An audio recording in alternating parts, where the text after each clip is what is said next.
Hello everyone and welcome to my channel. This is the 55th part of What If Deku Had a Robot Wolf. I hope you enjoy. Link to the original story and author in the description. Chapter 55, YANA. Izumi and Toshinori stared at Achiko with wide, shocked eyes. Izumi most of all was shocked. Achiko, was a telepath like Eri? Why didn't she tell her about this? Okay, so she probably had a good reason to, but this would have been super important, especially since she could help Eri with her abilities. Durandal meanwhile, had no idea what the hell was going on. Okay, is someone going to tell me why you two look like you've just had a nuclear bomb level discovery dumped on you? Izumi slowly looked down at Durandal. Why, you didn't hear that? She asked, the shocked look still on her face. I'm not like Eri, Achiko said. I can read or talk to the mind of a machine. Durandal's head shot towards Achiko. You're a psychic as well. Achiko nodded. I am, she said nervously before turning towards Izumi. I am so sorry for not telling you about this sooner. It's just that, I was so scared about telling you, about telling anyone about it. Even when Eri showed up, I was scared of coming out as a telepath like her. It was easy for her, she needed to use her telepathy to communicate, but I didn't. So, I kept quiet. Maybe you two should sit down for this, Toshinori said, gesturing towards the surrounding sofas. Izumi nodded before she and Achiko moved over to the sofas and sat down, on separate sofas, that is. Achiko, Izumi said. Why didn't you say anything about this? I know you may have a good reason for this, but you could have helped us teach Eri about how to control her powers. I was scared. So scared of telling you about it, Achiko replied shakily. It's something I worked so hard to hide since my father told me to hide it. He told me to keep my non-quirk abilities a secret. And not even my mother knew about them. What? Izumi said, sounding shocked. Your dad told you to keep your powers a secret. Achiko nodded. I don't know why he wanted to keep it a secret from her. He never told me why. I was very young at the time. He never told me much about what we were, all he did was teach me the bare necessities to keep my powers in check. As far as my mother was concerned, he was quirkless and I just had her quirk. That was worrying, very worrying. Why would her father keep such a thing secret from her mother? So, you have telepathy, telekinesis, and mind reading, Durandal said. Achiko nodded again. Yes, I do, but they are rather on the weak side. I've not used them much since my parents were killed. My father was the only one I knew who could teach me how to use them. So, they atrophied. The only thing that's been kept was my own mental defenses. Everything else isn't as strong. I'm honestly surprised by how strong Eri is. I'm older than her, but she's so much stronger than I am. Maybe it's because she wasn't hiding her powers like I was. You haven't been using your powers? Izumi said, looking confused. But, you seem to be able to move things around so easily. Achiko frowned before she looked down and focused on a mug on the table. Nothing happened for a few seconds, but then, the mug moved slightly. But the moment it moved, Achiko collapsed onto the sofa. Achiko! Izumi gasped as she rushed over to Achiko's side and helped her back up. I'm okay, Achiko said weakly. It's just so much easier to use my telekinesis on things I'm using my quirk on. So that's how you can move things around with your quirk, Izumi remarked. Achiko nodded. Yes. But, as I've said, I've never used it on things that aren't under the effects of my quirk. Moving something with its normal weight is hard to do, if not impossible. Izumi frowned. Achiko must have neglected her abilities badly if they were this weak. What about mind reading and telepathy? Durandal asked. That's a bit hit and miss at times, Achiko replied. I'm actually surprised that I was able to tell you two about me knowing about one for all telepathically. I've never actually spoken to someone telepathically before. Mind reading, however, is different. I try not to read other people's minds, and, for the most part, I'm quite successful at it. But touching someone unexpectedly can cause me to get a short glimpse at their memories. Which, unfortunately, has happened a lot recently. Especially to you, Izumi, she said, tears in her eyes. Achiko. How much do you know about One for All?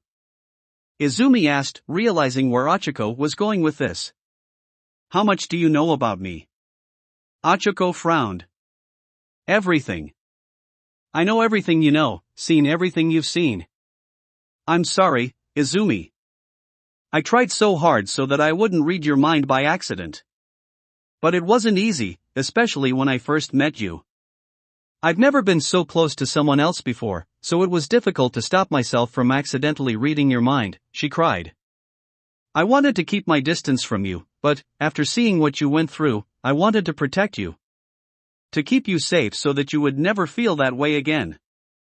I wanted to tell you this, that I knew your secret, but doing so would also reveal that I know much, much more about you. Including things you don't want anyone else to know. I'm so sorry, Izumi. I didn't want to lose you. Izumi quickly put an arm around Achiko and hugged her tightly. It's okay, Achiko, it's okay. I forgive you. You're not mad? Achiko asked, wiping away the tears from her eyes. Well, sort of. You did find out about a few things I would have preferred to have kept secret, Izumi said. But you're not to blame. You weren't in control of what you could hear. I can't really blame you for keeping this a secret since I was hiding something big as well. But, you must learn how to use your powers. They are a part of you that you can't ignore, just like your quirk. Don't worry, Izumi. I'm working on improving them, Achiko said. But it's slow going. I spent so long believing that I was the only one like me out there. I just didn't know where to go, what to do, who to seek help from. My father gave me very little advice to improve my abilities and didn't tell me about anyone whom I could turn to in case anything happened to him. I was alone, for so long. I just wanted to be noticed by someone like me, she said. I never lied about my desire to be a hero, that never changed, but I did use the sports festival as a means to get noticed by those like me. Your hero name, Izumi said. It has something to do with your powers, doesn't it? Achiko nodded. The name I chose, Galastram. It meant something to those like me. I don't know what that something is, but if there was anything that I could do that could get me noticed by someone, anyone who can help me understand what I am, then it was using that word as my hero name. And have you met someone like you? Izumi asked. Someone other than Eri? Achiko looked down and closed her eyes. She didn't respond for a few moments. Yes, she suddenly said with a nod. I have managed to contact someone with similar powers to me. But, I am not ready to disclose how my powers came to be, not just yet. There are still a few things I want to learn from them first. I will tell you what I really am, I promise you that, Izumi. I'm just not ready for it yet. Even revealing my other powers wasn't something I was ready to do. It's okay, Achiko. I understand, Izumi said, holding her girlfriend close. I'm sorry for forcing you to do this. With the dangers that One for All brought with it, I believed that telling you about it would be for the best. No, the fault lies with me, Achiko said, shaking her head. I should never have hidden my powers in the first place. My father may have told me to keep these powers a secret, but it's done me no good. I just did not know how I could explain having two completely different sets of abilities. Maybe you should get us in contact with this individual who's contacted you, Toshinori said. Maybe we can help them teach you dash. No, Achiko said loudly before curling up. Sorry, but they've asked me to keep their identity a secret. I know it's not what you want to hear, but it's their choice. And I want to respect it. Izumi nodded. She didn't like that Achiko had been keeping this a secret for so long, and that she was still keeping parts of it secret. But she couldn't blame her. By the sounds of it, she was in the dark about most of this as well. So, she'll give her time to learn about herself. All right. I'll let you learn what you need, Izumi said. But once you're done, please do tell me. Don't worry. Once I'm ready, you'll know everything about me, Hachiko said. It's only fair. Also, I'm sorry that I'd basically taken over what was you supposed to be telling me about a big secret. That's okay, Hachiko, Izumi said with a smile. Okay, so, what we have learned here today is that Hachiko has non-quirk abilities like Eri, and she already knew about One for All, Durandal remarked. I'd be mad, but I have a feeling that people with such abilities prefer to keep theirs hidden, am I right? Hachiko nodded. Whilst I am not privy to the full reason just yet, I do have a general idea as to why those of us with these powers tend to keep them secret. Because with mental abilities like that, villains will take an interest, Toshinori said. I just hope for your sake that this person who contacted you isn't trying to manipulate you. The last thing I want is for someone like you with such a bright future ahead of her to get seduced by a villain just because you wanted to find out what you really are. Don't worry, Toshinori, I'm being careful, Hachiko said. The moment I suspect something nefarious is going on, I'm going to cut contact with them.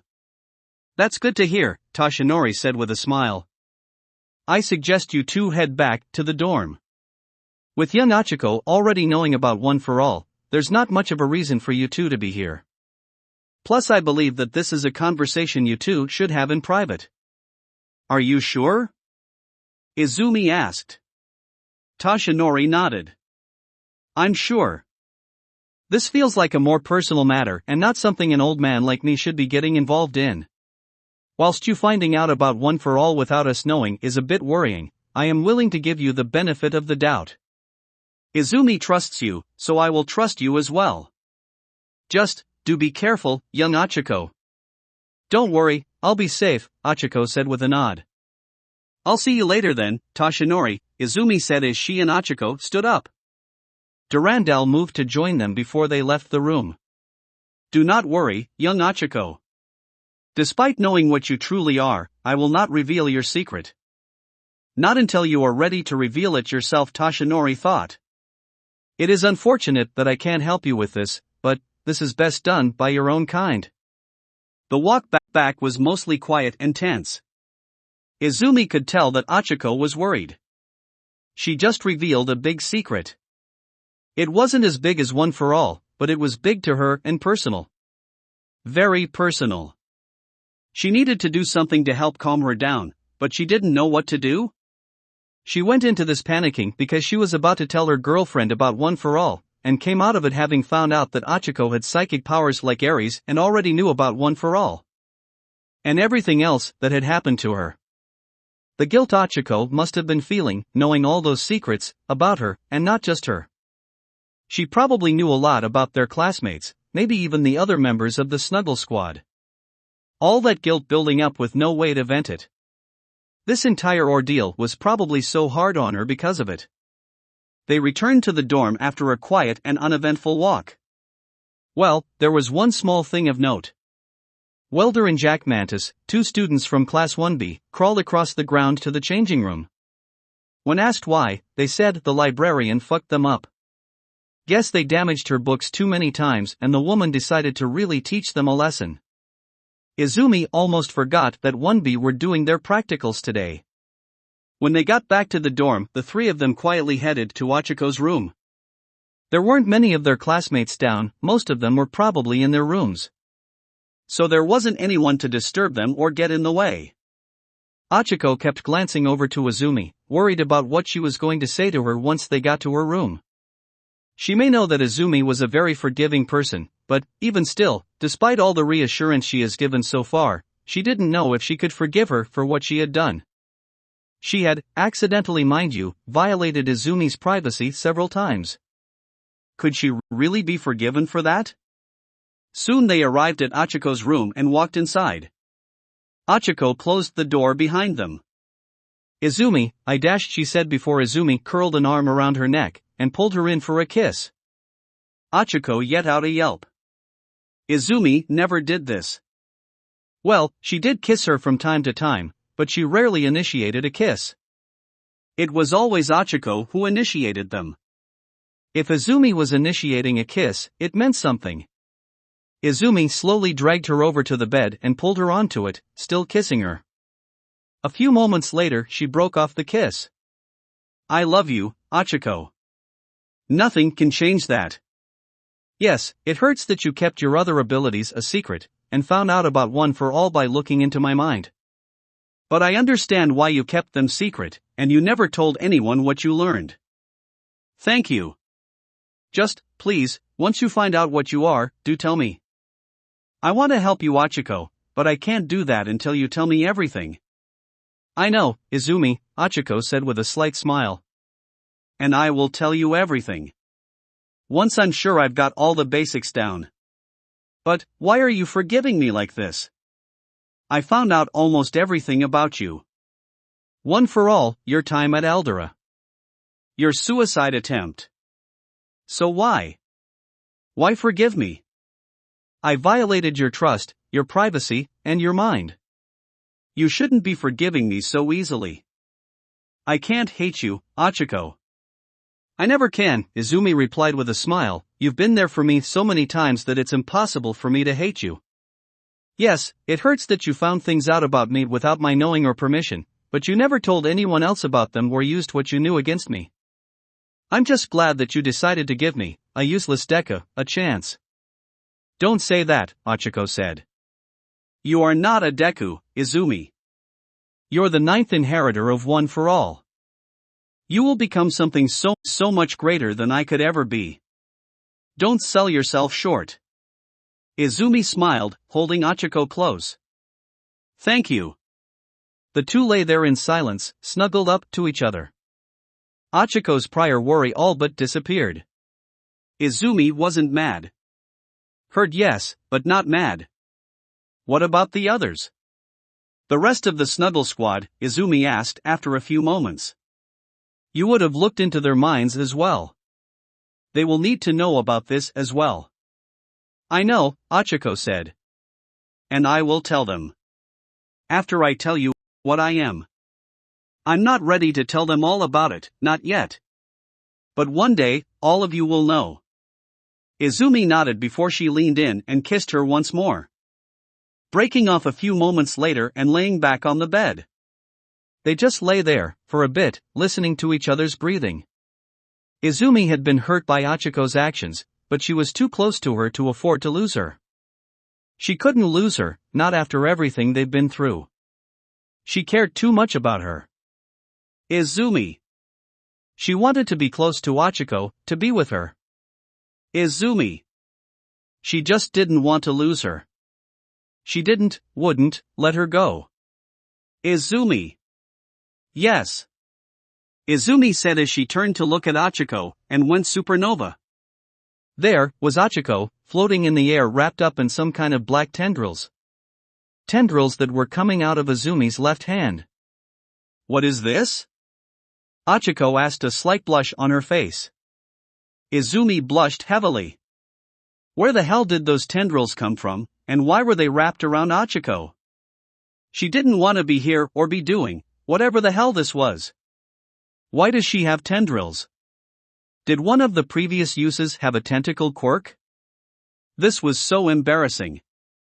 She just wanted to vanish right now and be gone from this place. Poof. The entire room was suddenly filled with a thick, purple smoke. The two started coughing as Izumi quickly tried to find the door. Where the hell did all this smoke come from? She quickly found the door and barged her way out of the room, Achiko floating on behind her, still wrapped in those tendrils. First tendrils from her hand and now smoke? Where the hell did these abilities come from? They were like quirk dash. Izumi sighed heavily. Did she just awaken two of the previous users' quirks? God damn it. What the hell was that? Achiko asked, still wrapped up in those tendrils. I don't know, Izumi replied as she waved her hand about trying to disperse the smoke. I've never done that before, she said before she realized they were being watched. Turning her head slowly, Izumi saw Tsu and Momo standing beside the stairway. Tsu had a blank, unreadable expression on her face whilst Momo was blushing up a storm. Ribbit, Tsu croaked, her lower arms making grabbing motions. Izumi and Achiko started to blush heavily. This situation was already embarrassing enough. They didn't need to add someone walking in on them to the list.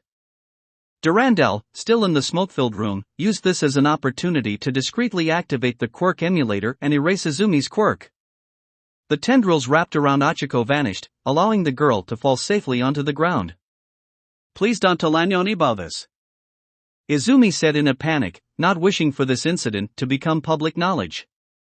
"Ribbit," Sue croaked once more before she turned around and headed downstairs to her room. That was a picture she didn't want leaving her head anytime soon. As for Momo, who was now heading back to her room, well, she had ideas now. Oh, so many ideas. Izumi shuddered. "Kill me," she muttered. "No can do," Achiko said. "But I can probably do one better," she said before she karate chopped the back of Izumi's neck, knocking her out and bringing her to the vestige realm within one for all.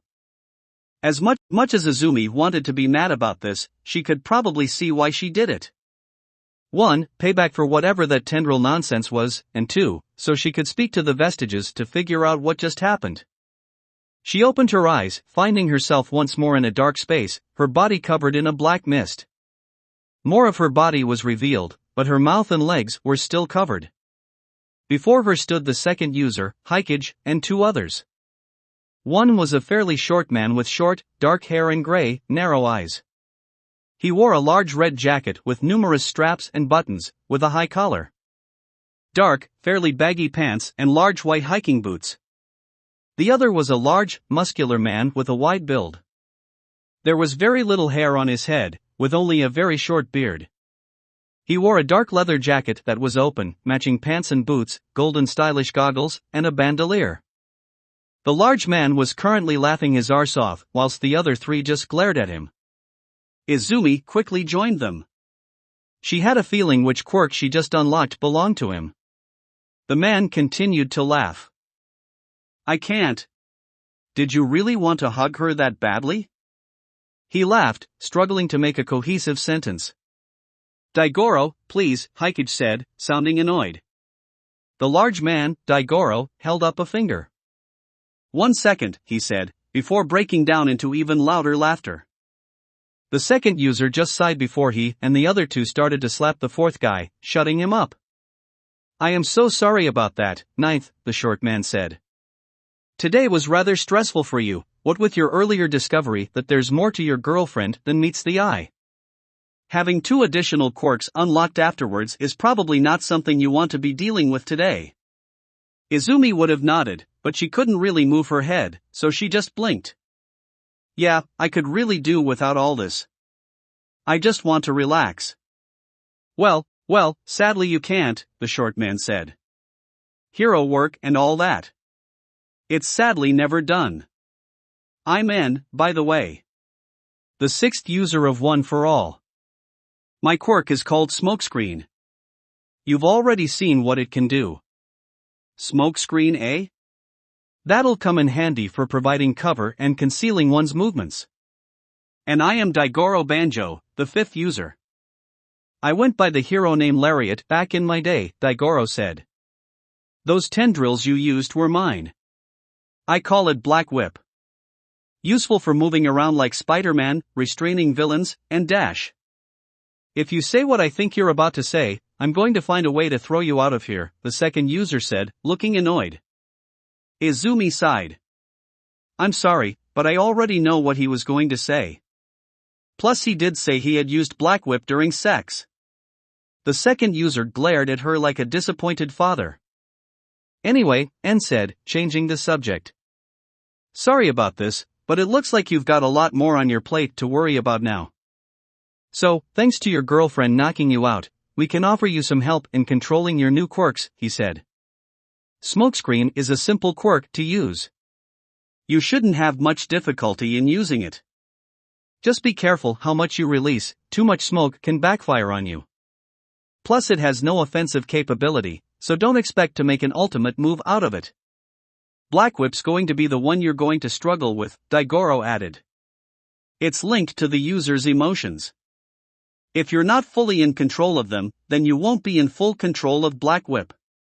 It was only stable for you because of your feelings towards your girlfriend.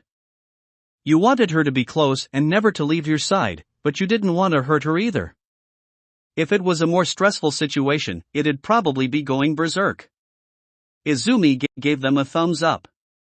Whilst she was slightly annoyed that she now had another complicated quirk to worry about, the fact that the summer camp that was coming up would focus on quirk development was also very good for her. There she can easily develop one for all and all its elements. She can learn how to use Black Whip there. Good idea, Daigoro said. It's a complicated quirk to use, so it's better to try and get the hang of it in a safe environment. So, don't try to use it until you've mastered dash. Third, if you finish that sentence we will be experimenting on the possibility of being able to kill a ghost, the second used suddenly shouted, looking behind him and glaring at one of the silhouettes in the background. Izumi gulped. She would have taken a step back if she could. The second user sounded pissed off at the third user. But what did he say to anger him so much? If only she had access to third's quirk. That way, she would have been able to hear the full conversation. But, she had a feeling that was a bad idea. Black smoke started to rise up around the four vestiges. Looks like her time here was up. Guess we're done here for now, En said. Stay safe out there, Ninth. You're our legacy now. Don't get yourself killed out there. Don't worry, Ninth. No matter what happens, know that you are no longer alone, Daigoro said before everything faded to black. Izumi's eyes slowly opened, finding herself staring up at Achiko's bright smile. Hey there, she said, gently curling her fingers through Izumi's hair. Sorry about knocking you out like that, but I believed you may have needed to speak to those ghosts that are living rent-free in your head now. It's okay, Izumi said, realizing they were back in Achiko's room. With her girlfriend giving her a lap pillow. One for All just manifested 2 new quirks. Black Whip and Smokescreen. 2 new abilities? Achiko said before sighing. Why now? You've already got enough on your plate with everything to do with me, and the other abilities you already have unlocked. I'm sorry, I just don't have control over when these abilities manifest, Izumi said, closing her eyes. I'm just glad that I don't have to hide it from you anymore. Not that I was ever able to anyway. Yeah, sorry about that, Achiko said. I couldn't really control what I see when I accidentally read someone's mind. What did you see? Izumi asked. The first time you looked into my mind, that is? You are, well. That would have been back when I stopped you from falling, back during the entrance exam, Achiko replied nervously. The first thing I saw was, All Might telling you to eat a strand of his hair. You saw that? Izumi said, looking surprised. Achiko nodded. You have no idea how hard it was to not react to seeing that. Seeing this big, bulky man telling a short, green-haired and adorable bunny to eat a strand of his hair. Rather odd. Izumi sighed. I'm never going to not get called a bunny, aren't I? I'm sorry, but who put bunny ears on their hero costume and thought it was a good idea to make a prototype costume that was basically an armored bunny suit? Achiko asked. Izumi blushed. I just wanted to see if I looked good in it. It wasn't my intention to make it a full-on hero costume. The people who were sent it just decided to be cheap and combine the two. Using the improvements from the actual design but the overall design of the prototype one. I'm just glad that they won't be allowed to make hero costumes again. And that I'll be able to get a new costume after the summer camp. You two should probably be thinking about both the summer camp and the Expo, Durandal said, holding 2 tickets in his tail. You're going to need to buy supplies for them. Alright, I almost forgot I got invited there due to winning the sports festival, Izumi said. How could you forget? Achiko asked. You were practically jumping all over the place at the news. I've been preoccupied with things, Izumi replied. The final exam, telling you about one for all, that sort of stuff. I haven't exactly had time to prepare. Achiko sighed. Well, at least Minette is planning a class shopping outing to prepare for the summer camp. Again? Durandal said. Why? Didn't she organize a shopping trip back when you underwent a sudden growth spurt? That was for clothing, Achiko said, still feeling like a parasite for basically having all her new clothing paid for by a hero. This is for stuff we may need for the camp. And maybe some other things. Do we know what we need? Izumi asked. Kana posted a list of things that we will need for the camp on the class chat, Durandal said. There's not much you will need to get, since most of the stuff you already have. But I do recommend you get a few sets of spare clothing. Things might get very rough during the camp. Don't worry, Durandal, I have a lot of shirts, Izumi said.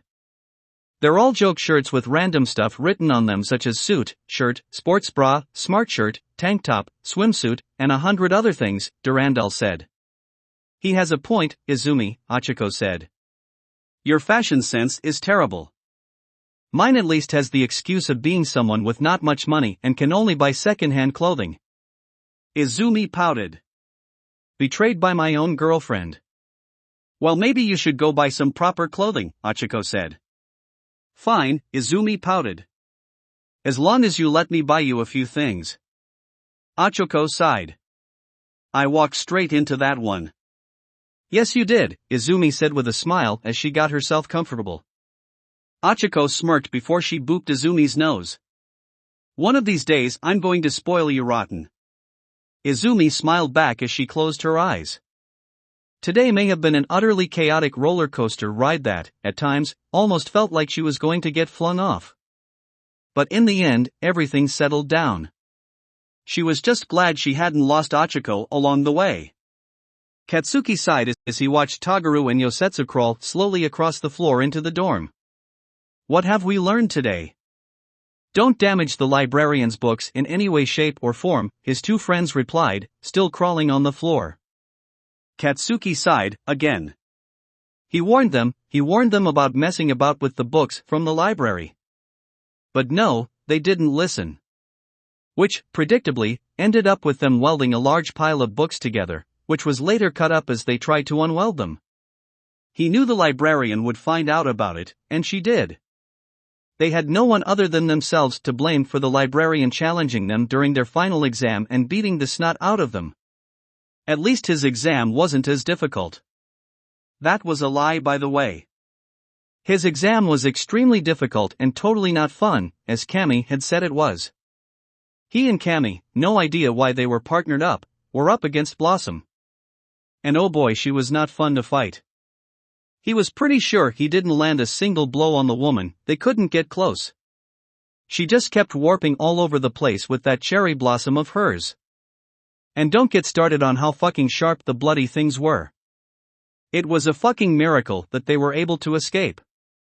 Cammy's illusions may not be tangible, but they could hold his sweat.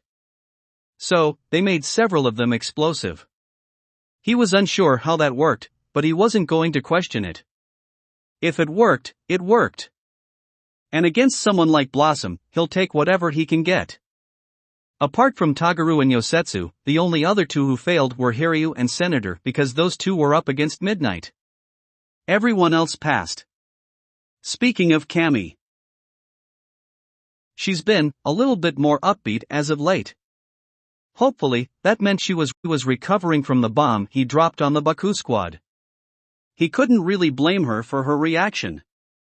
Finding out that a friend of yours was a piece of shit never is. At least he was trying to change and become a better person. He had checked in on some of the extras from his old school, and none of them had changed. Hell, they were all disappointed that Izumi had both won and not eaten shit during the festival. Some of them even said that she somehow cheated. Idiots. Like you can pretend to have a quirk. He shook his head before he headed back to his room. He needed to order a few things for the summer camp. Most of the stuff he already had, he just needed a few more things. Sup fam? Cammy said with a smile, walking up to him. Katsuki tried his best to resist a sigh. What do you want? He asked calmly. I was thinking if we and the others can go shopping, Cammy replied. You know, to get some stuff for the camp. Sure. I needed to get a few things for the camp anyway, Katsuki said. Yes. Cammy said with a smile. This is going to be so lit, she said before she headed off to the girls' side of the dorm. Katsuki sighed. Yep, looks like she was getting better. Meanwhile, somewhere else in Japan, Clairvoyance looked over the crashed remains of what once was a transport aircraft. A nearby piece of metal had the WHA logo on it. She cursed. That aircraft was transporting prisoners inbound for Tartars, but something had happened to the craft whilst it was flying over Japan, causing it to crash. There were several pro-heroes examining the wreckage alongside WHA personnel, including the Wild Pussycats, Gang Orca, and Endeavor. Survivors? Clairvoyance asked as Mandalay walked up beside her. None, Mandalay replied with a frown. We've been able to find the remains of all the crew and the prisoners thanks to their tracking implants, but they all died on impact. What even happened here? One of the escort aircraft said that there was an explosion inside the craft, Claire replied. No idea how it happened, only that it caused the aircraft to fall. They reported seeing several people fall out as well. That would explain why we found people miles from the crash site, Mandalay said. I know most of the fatalities were villains, but they were still people. I know, Claire said. We'll find out how these people died. She cursed internally. Barrows was on board that craft, and she still had plans for the woman. Clairvoyance. Endeavor boomed. I think you should see this. Claire quickly made her over to Endeavor, noting that he was looking down at something. Following his gaze, she noticed something lying on the ground. A decapitated right hand. The last tracking implant leads here, Endeavor said. There's no sign of the rest of the body. Idiots, Claire cursed.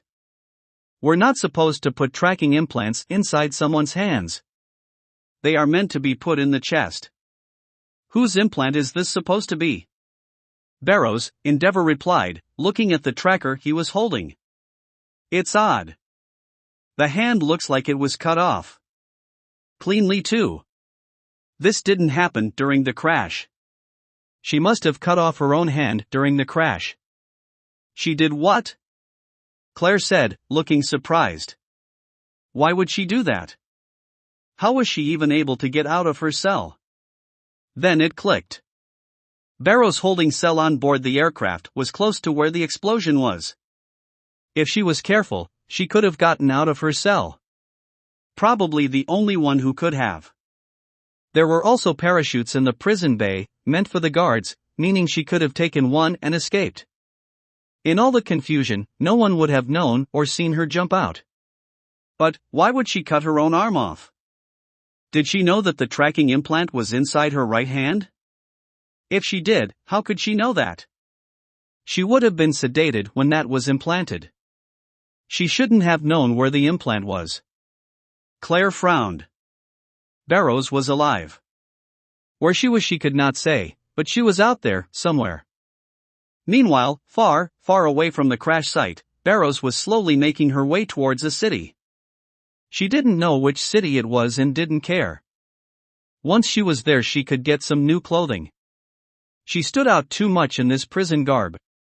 Okay, so she'll have to steal some money first, but there are plenty of villains and criminals lurking in the shadows that she can liberate of their wallets. Most of their money was probably stolen anyway. She did not know why the cell 2 blocks down exploded, but she took the chance it provided and got out of there.